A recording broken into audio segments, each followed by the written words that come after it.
పెద్ద తోపు తోపు తోపు తోపు హీరో ఫోన్ చేసిండు నాకు, నా మేనేజర్కు ఫోన్ చేసిండు అపాయింట్మెంట్ కావాలని.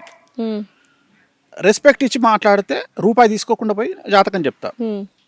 చాలా యారగెంట్గా ఫోన్ చేసి నా మేనేజర్తో యారగెంట్గా మాట్లాడితే, తెలుగు హీరోనా సౌత్ ఇండియన్? తెలుగు హీరోనే. తెలుగు హీరో చాలా యారగెంట్గా మాట్లాడితే నా మేనేజరు, మీరు వస్తారా ఆఫీస్కి, సో గురుగారు రావాలన్నా అంటే, ఏంది మేము రావాలన్నా గురుగారి దగ్గరికి ఓ అంటే, నేను అడిగిన ఏందంట అని అడిగిన. చాలా రఫ్గా మాట్లాడుతుంది సార్, 2 లక్షలు చెప్పన్నా అనగానే, ఓకే అండి గురుగారు వస్తారు గురుగారు మీ దగ్గరికి, 2 lakhs ఛార్జ్ చేస్తారండి. 2 లక్షలా? తోపు అన్నారు కదా మీరే, తోపు హీరో కదా. అంటే ఆయన ఉద్దేశం ఏంటంటే, నేను హీరోను కాబట్టి వీడు పమేరియన్ కుక్క తోకెట్లా ఊపుతుందో అట్లా ఊపుకుంటూరుకొస్తాడు అనుకుండు వాడు. కానీ మనకు అర్థం కాలే, డబ్బును మనం కేరీ అయ్యాం, స్టేటస్ను మనం కేరీ అయ్యాం. ఎందుకంటే చూసి తంగైపోయినాం.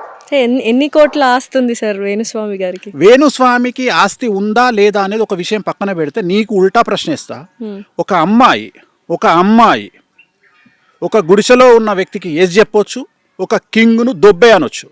అది ఆ అమ్మాయికి ఎంత ఉంది? ఆ అమ్మాయికి ఎంత ఉంది? That is called self respect. That is called self respect.